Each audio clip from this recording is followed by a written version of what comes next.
you very much, Adizma, and thank you very much for inviting me. I visited South Africa for the first time 2 years ago, and I really love it. Mainly Capetown. You guys have a lot to be happy for. I'm actually not working in Google anymore. I just left March, and I was very happy to get the opportunity to come and speak for you and talk with you about a few things that I learned are important for agencies in Israel and in some other places that we launched the program. So today, actually, I didn't come here just to tell you how important AdWords is, but rather I came here to save your marriage. We are going to talk about relationship. Relationship is something that you have with your clients and you have with your couple. How many of the people here have a, husband, wife, or a boyfriend, girlfriend? Okay, you guys, today is going to change your life forever. You're going to see it is much smoother, much better, and the relationship is lasting much longer. Let's see. So what are we going to talk about today? We're going to talk about starting a relationship, okay? Many times we come to a meeting and we want it to be, a successful meeting, but I want you to take it to the next level and think about a long-lasting relationship. Then we're going to talk about impression, how to impress your clients with your knowledge, and then we're going to move a bit about some questions clients would ask you about AdWords, and the answers I learned many people accept very well. Okay, so there's the first meeting. And we can divide this meeting to 4 different parts. And when I say meeting, I actually mean somebody is calling you. Somebody saw your ad and is calling you, or somebody sent you an email, somebody contacts you. It is very relevant also when we contact other people, but this is the more important thing that I want to discuss today. So what's so important about this first interaction with the client? The first part is the introduction. You pick up the phone, and somebody is saying, hello, Mike, I saw your ad, my friend sent me to you, I've seen your website, something, I need a website. How many of you build websites as well? Okay, the vast majority, so we're going to use this example a lot in the presentation. So, how should you answer this call or this email? The most important thing is to be very, very short. This is not the time for you to give them your vision for website design, your thoughts, the difference between a site in Java to PHP to .NET and the cons and pros. The guy just gave you a short call. You need to be very short and very focused. You need to be pleasant. Obviously, you know the sentence, you cannot make a good first impression more than once. Short and to the point, again, very short, very simple, very listening, and 6, a meeting. Now I know you are very busy.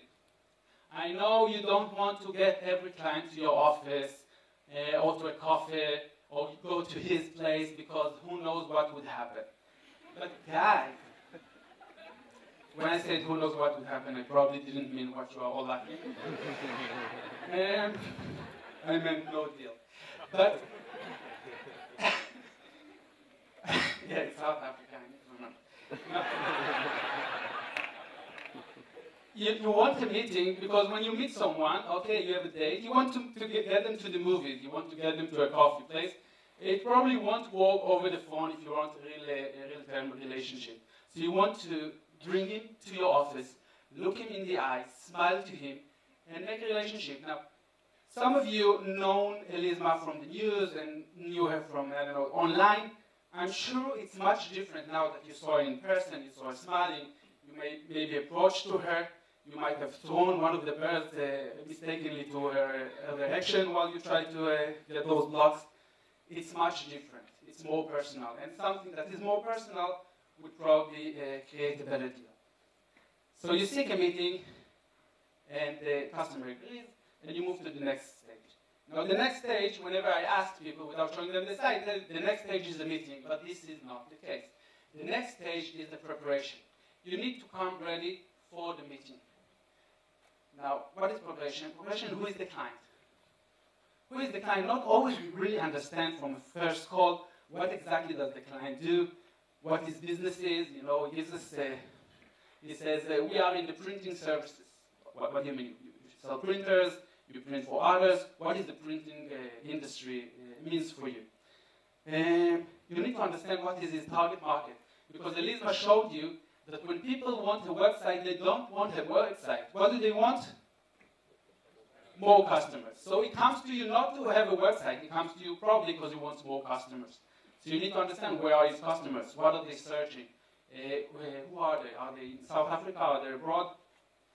You need to understand his competitors. And the competitors is very important because we all have ego. Now, I'm sure your clients want a better site, bigger site, nicer site than his competitors. People want bigger than the competitors. This is what you need to remember. So if you want to sell him your services, look at what his competitors are doing. And when you approach to him in the meeting, tell him, you know, you are Sam. Did you know that Jim, your competitor, has this and this, and he has phone, he has a flash, he has a video, a multimedia on YouTube channel. Don't you want that? The answer would always be, yes, I want that, I want bigger. So understand what the competitors are doing in your field and be prepared for the meeting. And let's move on to the meeting. Now, in the meetings, I know you're all very excited. Now is the time Ariel allows us to give our vision on HP versus .NET. Sorry to disappoint you guys, this is not yet the time. This is the time for a brief opening. Okay, you introduce yourself. My name is Ariel. I'm head of digital media in XYZ Capetown Ltd. And that's what you need to tell him. Now, this is the part, it's very, very difficult for Israelis. I'm not sure if this part is so difficult for South Africans, but this is a very, very stressful part for Israelis, because in this part, you need to do something which is not natural for us, to listen. Now, it's same with couples, you know? Whenever I have the courage to listen to my wife, things goes up smoothly. But you gave him the show's opening, you introduced yourself, you said what is your, you need to know who are you in the organization, and you listen. And when you listen, you identify the needs. Why is it so important? Because you think to yourself, I had a phone call, I understand he needs a website, this is the time for me to jump and say, look at the websites I've built, these are great, exactly the needs that you need, this is your website. But you haven't identified their needs yet. You can't show them the relevant sites. You can't show them your relevant portfolio. You can't talk to what interests them if you didn't identify the needs. And I know, I look at you and you say to yourself, what do you mean needs? They need a website. But this is not the case. If you're married, you know that what they tell you they want is not what they want. They always want a ring, but this is a different thing.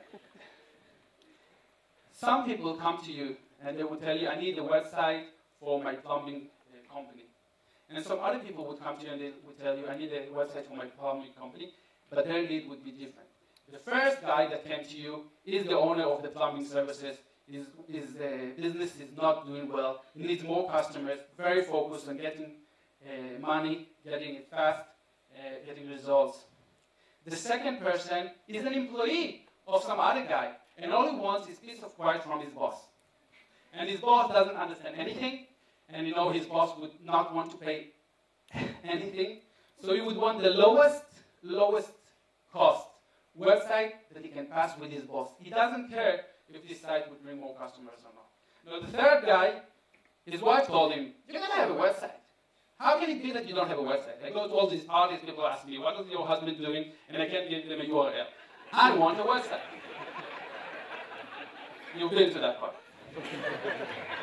So, this guy wants to keep his wife happy. This is totally different need. Okay? And you're probably going to give him a ring at the end of the day to bring back home. So, identify the need. Identify why they came to you, what they need, and not what they tell you. And then you'll be able to do, to use the magic sentence. Now, this is a sentence I ask you all not to share, not to post, and keep it within this room for all the people that arrive to this great event. The magic sentence is, whoa, that's amazing. I have exactly what you need. No matter what they tell you they need. You are so surprised. That's amazing. You have exactly what they need. And why do you have exactly what they need? This is not a lie. You are web designers. They came to you for a website. You probably have it. But if you're surprised, and if you're happy, and if you are going to show them that you have crazy exactly what they need, then they will be amazed and would want only to work with you. What is it that they need? You made the preparation, you understood what they're doing, you understood the competitors. That's from the first short call. And now that you are certain what is the hidden need that they have, you show them your sites that you built and the same vertical. So if you're a plumber in Capetown, you show them, look, I've done lots of sites in Capetown, and also I've done lots of sites of plumbers elsewhere. Okay? Or this or that. It's better not to show them that you've done the sites of their competitor because it can be emotionally. And they hate him, and they hate his site, and they hate his wife, and they hate everything that is related to it. So you're not there. But you show them that you've done similar verticals. You show them similar in the same vertical, different businesses elsewhere, or the same town, and you have exactly what he needs, and you have exactly the solution that he has. This is great. Now, why is it so important? I'm going back to the introduction, and I'm talking about fast. I haven't mentioned it enough.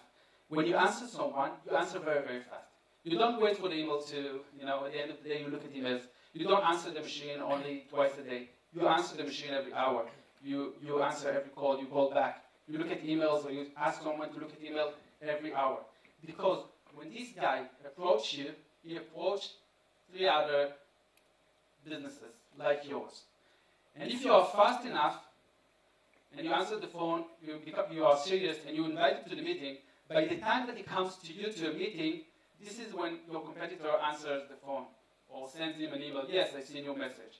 And by the time that you looked him in the eye and amazed him with the offer that you have, which is tailored to his needs, the other guy calls him again for a follow-up and says, do you want to meet? And you want your customers to say, no.